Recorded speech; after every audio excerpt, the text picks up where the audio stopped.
back to Law and Crime, everybody. I'm Jesse Weber. Now, the prosecution has just finished their closing argument in the Denise Williams case. They're taking a little break, and then the defense is going to come on with their closing argument, and you're going to want to watch that. But I want to get some perspective right now, and I haven't seen her in quite some time. I don't know where she's been, but Law and Crime trial analyst Jonna Spilbor is back with us. Jonna, where have you been? Good. I've been Christmas shopping. Jesse, where else? All right. Where else? That's fair. Now let's talk about the real nitty-gritty of this case. Now, I am curious from your perspective.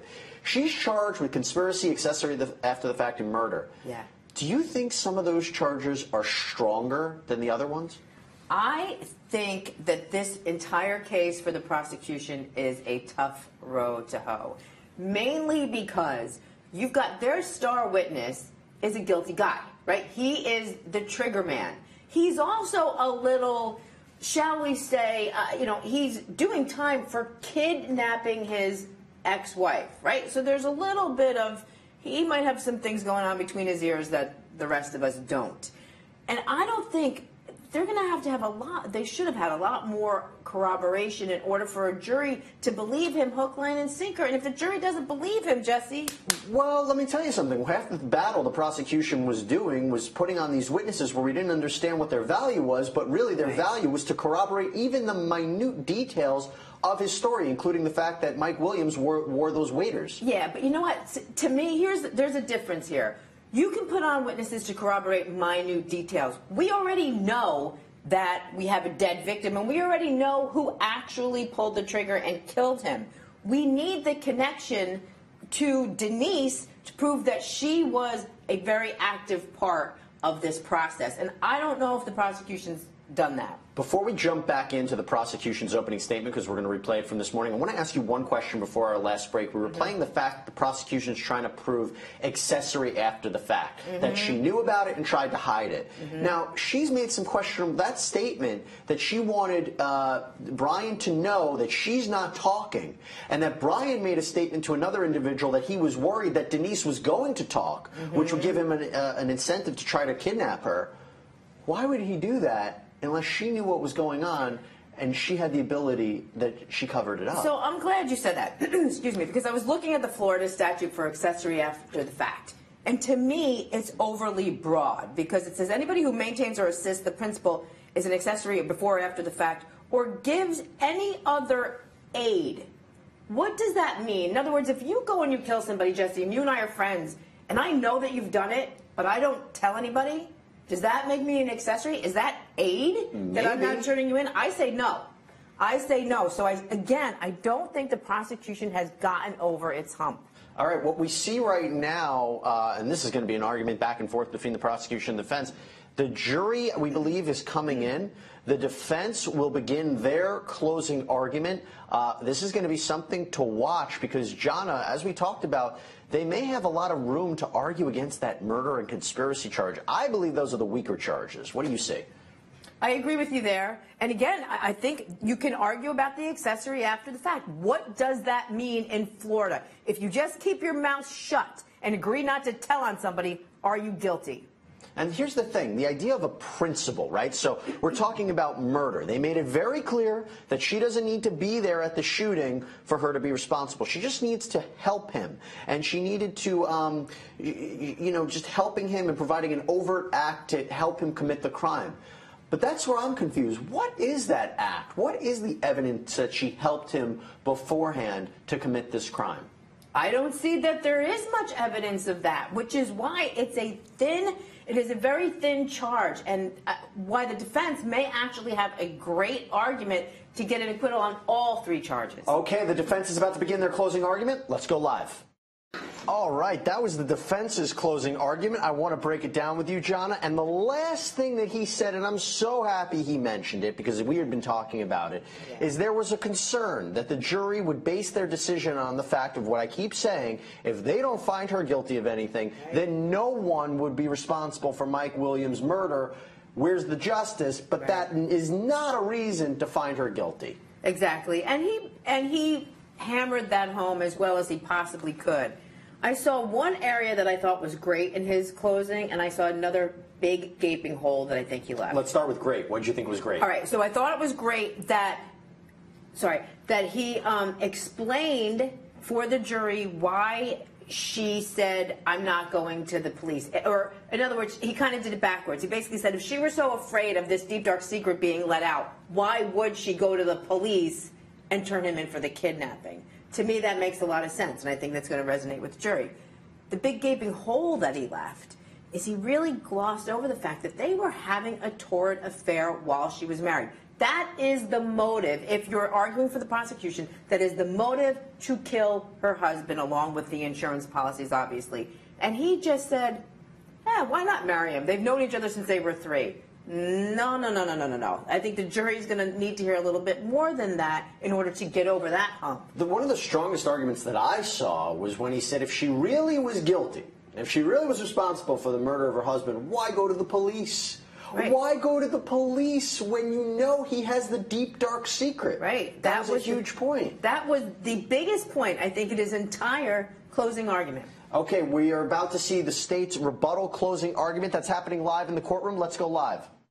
All right, so this is the prosecution's rebuttal closing argument. I want to bring in a different perspective right now. Joining us back here on Law and Crime is criminal defense attorney Randy Zellin. Randy, it's great to see you. Thank you. All right, let me ask you the question that we keep asking in these closing arguments. Does Brian Winchester have more of an incentive to lie or tell the truth? That is the $65 zillion question in every $1.75 million question. In every cooperation case. But here is the way a good prosecutor handles it. Ladies and gentlemen, he's a bad guy. The defendant is a bad woman. The witness, cooperator, knows that because they did it together. But for me, take his cooperation out of the picture. What this case to me hinges upon is one very simple thing. Did she behave as an innocent widow? Or did she behave as someone who was in on it? And I would respectfully submit that her behavior is inconsistent with a grieving widow. All right, that's going to be up for the jury to decide, but some great analysis from our guests. Let's take a break. We'll be right back.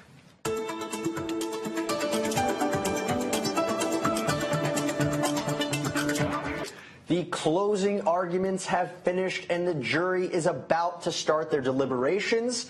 This is exciting. We don't know which way this trial is going to go, and I have to tell you, this was one to definitely watch, and we are now going to be playing the guessing game. I want to bring back on my two guests to talk about this. First up, we have with us Law and Crime trial analyst Jonna Spilbor, and of course, criminal defense attorney Randy Zellin. Jonna, got to start with you. We just heard the prosecution's rebuttal argument, talking about take Brian Winchester out of this. She had the incentive, she had the motive, she had the opportunity, and she benefited at the end, and she didn't seem like a grieving widow.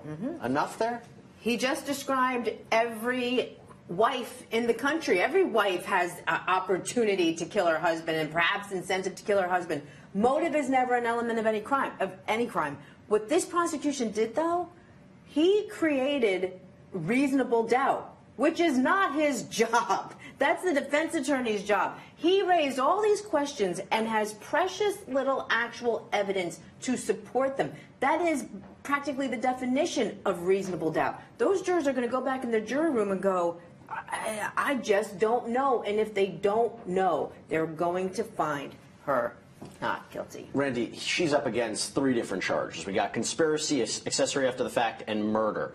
When I heard this, when I looked at this, I think the accessory charge seems to be the strongest, in the sense, if you listen to that secret recording, where she's called out on saying, you wanted me to get this message out to Brian that you are not going to be talking, presumably to the police. Why would she make that statement unless she knew about the murder and wanted to cover it up? But the conspiracy and the murder charge seems maybe a little bit weaker, as Jonna was saying, because where are those overt acts that they were planning it, she knew about it, she helped with it? I'm curious your perspective. Well, I would start from the standpoint that in a case like this, it's going to be all or nothing.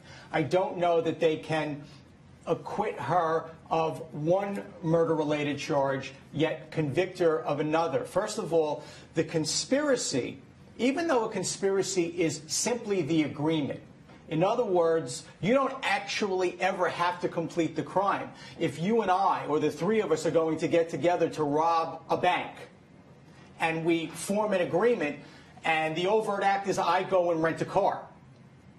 We never actually have to commit the actual bank robbery. The conspiracy is completed with the overt act, as you just said.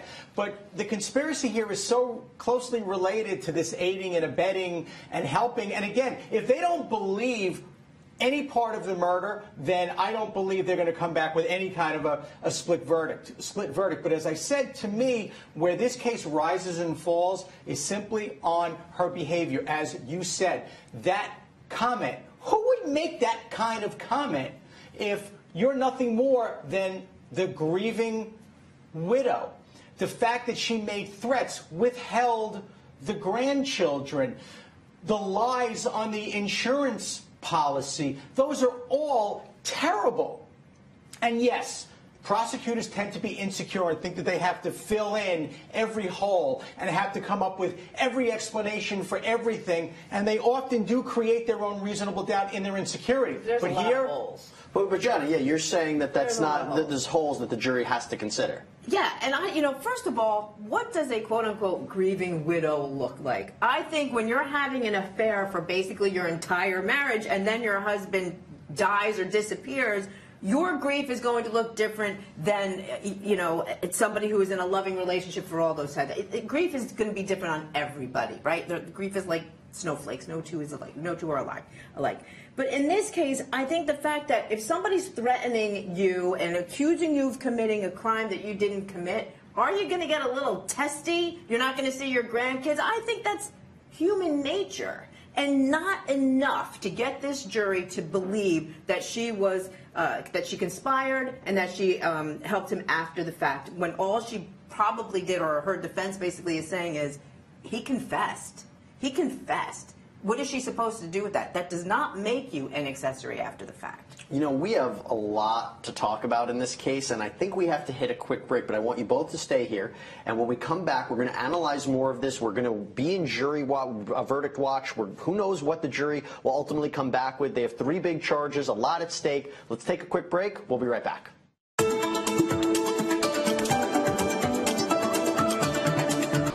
Pretty incredible that we're back in the Jason Van Dyke courtroom, and again, the defense is making any effort to throw that verdict out and get a new trial. Randy, what they seem to be arguing is a judgment for a verdict, judgment notwithstanding the verdict. Explain to our viewers what that is, and if it's ever the likelihood that's actually successful in a judge granting that. Well, the first part of your question is, it's simply, hey, judge, the jury got it wrong. The evidence does not support the jury's finding of a conviction. As far as the likelihood of success, believe it or not, they're not necessarily done with any thought of success, because the truth is they're rarely granted. Judges give great deference to a jury verdict. It can happen. The reason why you do it is to protect your client's appellate rights and to avoid your client coming back at you later on saying, you were ineffective, Mr. Lawyer or Ms. Lawyer, because you should have made that motion and you didn't. So as a lawyer, why expose yourself to explaining to a judge why you didn't at least protect your client's rights by filing it? And Jonna, what he seems to be arguing, I mean, this is deja vu. We've seen him arguing once before. This idea of going back to the shooting and saying, well, is it really unreasonable what he did? Was it not a justified shooting? We're rehashing old arguments. What do you think about what he's arguing right now? I think he's making very good arguments, and these are the same arguments that we thought about when we covered the trial originally, because I, for one, was surprised that that the jury came back with murder. Maybe something else, but not murder. And he's got to make these arguments, as Randy pointed out, to preserve his client's appellate rights. And I imagine, if unsuccessful, these are the same arguments that are going to be made on appeal. That's true. An appeal is a second issue that we'll talk about. Let's go take a quick break. When we come back, we'll be live in the courtroom.